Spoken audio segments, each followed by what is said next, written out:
बच्चों, कैसे हैं आप सभी। उम्मीद करती हूँ आप सभी बहुत ही अच्छे होंगे और अपनी पढ़ाई पर भी अच्छे से ध्यान दे रहे होंगे। तो बच्चों, हिंदी व्याकरण में आपका स्वागत है। शुरू करते हैं आज का पहला अध्याय, जिसका नाम है भाषा, लिपि और व्याकरण, जिन्हें हम लैंग्वेज, स्क्रिप्ट एंड ग्रामर भी कहते हैं। पढ़िए और समझिए। कहानी सुनना और सुनाना सबको अच्छा लगता है। नीचे दिए गए चित्रों में भाषा की उत्पत्ति की कहानी छिपी है। चित्र देखकर कहानी बनाकर कक्षा में सुनाइए। तो यहाँ पे हमें इन चित्रों के द्वारा बताया गया है कि कैसे भाषा का निर्माण हुआ।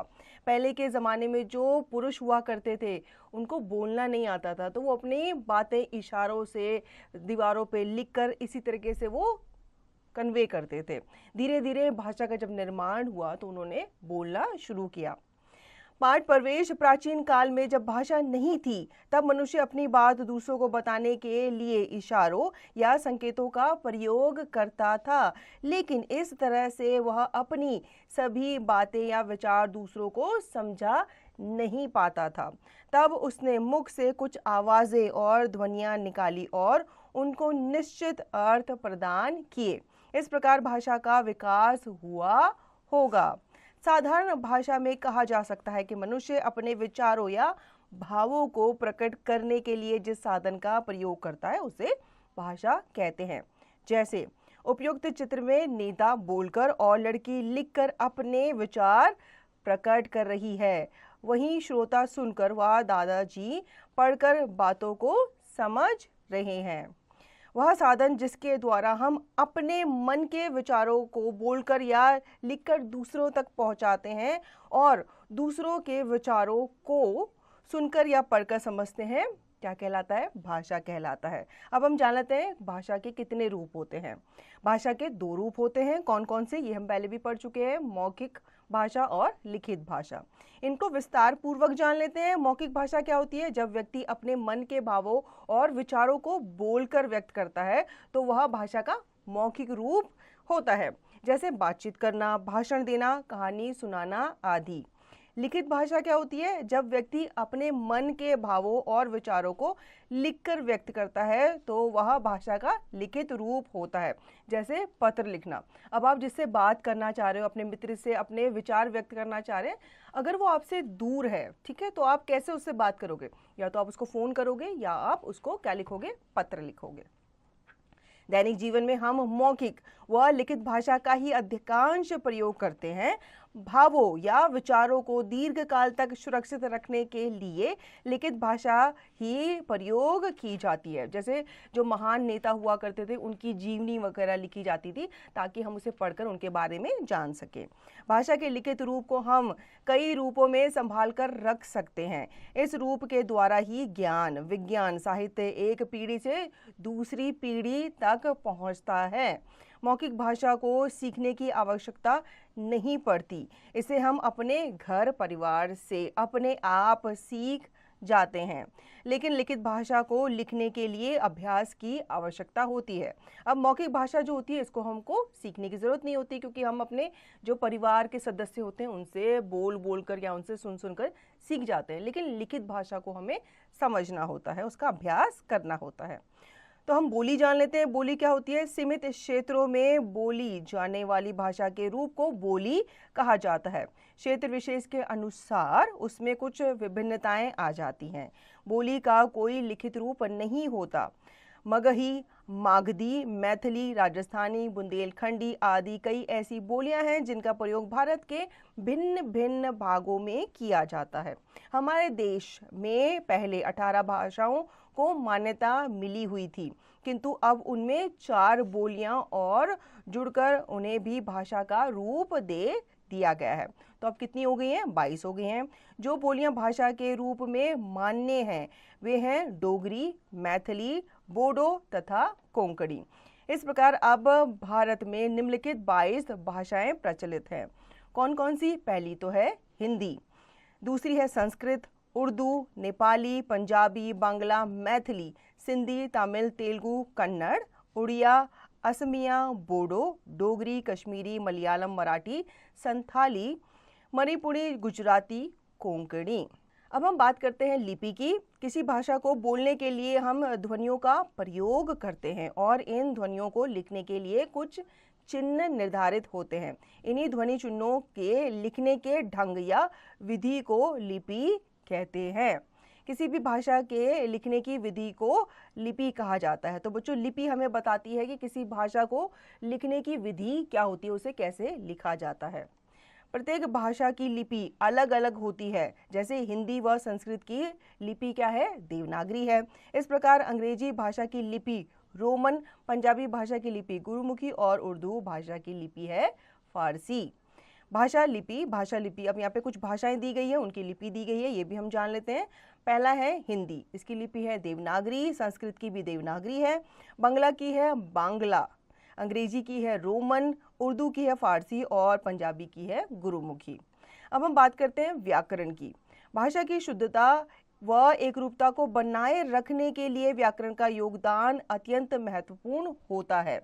व्याकरण के ज्ञान को प्राप्त कर हम भाषा का शुद्ध प्रयोग करना सीख सकते हैं। जब तक व्याकरण के नियमों की सही जानकारी नहीं हो जाती, हम भाषा का सही रूप लिखने व बोलने में समर्थ नहीं हो पाते। अतः कहा जा सकता है कि जो शास्त्र हमें वर्णों, शब्दों और वाक्यों के शुद्ध प्रयोग की जानकारी देता है, व्याकरण कहलाता है। ठीक है, तो व्याकरण हमें बताता है कि हमें किसी भी भाषा को किस तरीके से लिखना है, उनको शुद्धिकरण कैसे करनी है, क्योंकि भाषा आप प्रयोग करते हैं लेकिन शुद्ध तरीके से करना भी जरूरी है।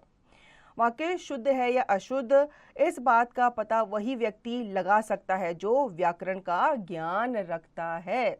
व्याकरण को तीन भागों में बांटा गया है। कौन कौन से? पहला है वर्ण विचार, दूसरा है शब्द विचार, तीसरा है वाक्य विचार। ठीक है, इनको भी विस्तार पूर्वक जान लेते हैं। वर्ण विचार क्या होते हैं बच्चों? इसके अंतर्गत भाषा की मूल इकाई वर्ण जैसे अ, आ, ई, क हलंत, ख हलंत आदि का अध्ययन किया जाता है। इसमें हम वर्णमाला, वर्णों के भेद, उच्चारण और उनके प्रयोग आदि का अध्ययन करते हैं। तो वर्ण विचार में हम जितने भी वर्ण हैं इनके बारे में जानते हैं। शब्द विचार क्या होता है? वर्णों की सहायता से शब्दों की रचना की जाती है, जैसे राजभाषा, हिंदी आदि। इसके अंतर्गत हम शब्द रचना, शब्द भेद, उत्पत्ति तथा रूपांतरण आदि पर विचार करते हैं। तो शब्द विचार हमें शब्दों को कैसे लिखना है, कैसे उनको जोड़ना है, ये हम सीखते हैं। तीसरा है वाक्य विचार। शब्दों की सहायता से वाक्यों को बनाया जाता है, जैसे हिंदी हमारी राजभाषा है। वाक्य विचार में हम वाक्यों के भेदों, वाक्य रचना, विराम चिन्हों आदि का ज्ञान प्राप्त करते हैं। तो बच्चों वर्ण जो होते हैं, वर्णों से शब्द बनते हैं, शब्दों से वाक्य बनते हैं। तो इन्हें कैसे लिखा जाता है, इनकी उत्पत्ति कैसे होती है, इनको बोला कैसे जाता है, ये ही हमें व्याकरण में बताया जाता है। तो बच्चों इस पाठ में हमने सीखा जिस साधन द्वारा मनुष्य अपने विचारों का आदान प्रदान करता है उसे भाषा कहते हैं। भाषा के दो रूप होते हैं, मौखिक और लिखित। अपने मन के भावों को जब व्यक्ति बोलकर व्यक्त करता है तो वह भाषा का मौखिक रूप होता है। अपने मन के भावों को जब व्यक्ति लिखकर व्यक्त करता है तो वह भाषा का लिखित रूप होता है। सीमित क्षेत्रों में बोले जाने वाली भाषा के रूप को बोली कहा जाता है। किसी भी भाषा के लिखने की विधि को लिपि कहते हैं। जो शास्त्र हमें वर्णों, शब्दों और वाक्यों के शुद्ध प्रयोग की जानकारी देता है वह व्याकरण कहलाता है। व्याकरण को तीन भागों में बांटा गया है। कौन कौन से? पहला है वर्ण विचार, दूसरा है शब्द विचार और तीसरा है वाक्य विचार। ठीक है, पाठ हमने पढ़ लिया। अब हमने पाठ में क्या सीखा ये भी हम जान लेते हैं।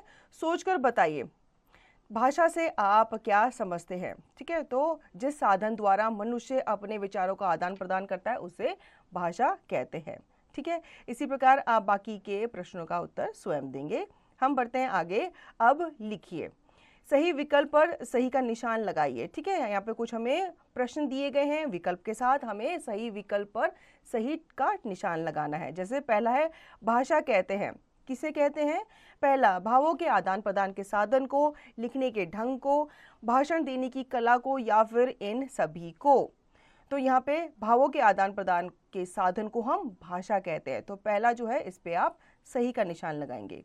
दूसरा है भाषा के कितने रूप होते हैं? तो हमने पाठ में पढ़ा भाषा के दो रूप होते हैं, तो आप पहले पे सही का चिन्ह लगाएंगे। इसी प्रकार से आप बाकी के प्रश्न पढ़ेंगे और सही विकल्प पर टिक का निशान लगाएंगे। हम बढ़ते हैं आगे अपने अगले प्रश्न की तरफ। निम्नलिखित प्रश्नों के उत्तर दीजिए। ठीक है, तो पहला उत्तर मैं आपको दूंगी, दूसरे बाकी के उत्तर आप स्वयं देंगे। जैसे पहला है भाषा की परिभाषा लिखिए। ठीक है, तो अपने विचारों को प्रकट करना किसी रूप के द्वारा या किसी माध्यम के द्वारा क्या कहलाती है? भाषा कहलाती है। इसके दो रूप होते हैं, कौन कौन से? पहला होता है मौखिक और दूसरा होता है लिखित। ठीक है, आगे बढ़ते हैं। निम्नलिखित भाषाओं की लिपियां लिखिए। ठीक है, भाषाएं यहाँ पे दी गई है, जैसे हिंदी की है लिपि देवनागरी, अंग्रेजी की है रोमन, पंजाबी की है गुरुमुखी और उर्दू की है फारसी। चौथा, भारत के संविधान में मान्यता प्राप्त सभी भाषाओं के नाम लिखिए। अब अपने पाठ में पढ़ा था कि पहले 18 भाषाएं थी, उसमें 4 और जोड़ दी गई, मतलब जो बोलियां थी उनको भी भाषा की मान्यता दे दी गई। तो टोटल कितनी होगी? 22 भाषा होगी। उन 22 भाषाओं के नाम आपको यहाँ पे लिखने हैं। अगला है बच्चों, चित्र देखकर बताइए कि इनमें किस भाषा का प्रयोग हो रहा है। ठीक है, अब यहाँ पे कुछ चित्र हमें दिए गए हैं। जैसे पहले में ये दोनों क्या कर रहे हैं? बच्चे आपस में बात कर रहे हैं, तो यहाँ पे मौखिक भाषा का प्रयोग हो रहा है। दूसरे में ये जो लड़की है ये क्या कर रही है? ये अखबार पढ़ रही है या किताब पढ़ रही है। ठीक है, तो आप यहाँ पे लिखित भाषा लिखेंगे।